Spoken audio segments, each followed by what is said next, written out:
తండ్రి యొక్కయు కుమారుని యొక్కయు పరిశుద్ధాత్మ నామములో ఈ యొక్క 2026 నూతన సంవత్సరపు క్యాలెండర్ని మరి ప్రారంభిస్తున్నాం. దేవుడు ఈ వాగ్దానములన్నీ మన జీవితంలో నెరవేర్చుకుంటారు.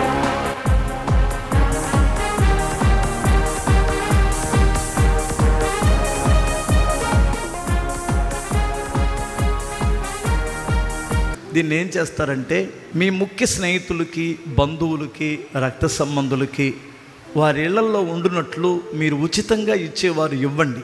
చీరల వ్యాపారస్తులు, హోటల్ వ్యాపారస్తులు, వాళ్ళ కస్టమర్స్ ఉంటారే, వాళ్ళకి మీరు ఏమిస్తారు? ఖచ్చితంగా ఇలాంటి దాన్ని కూడా తీసుకొని వాళ్ళకి ఇవ్వండి.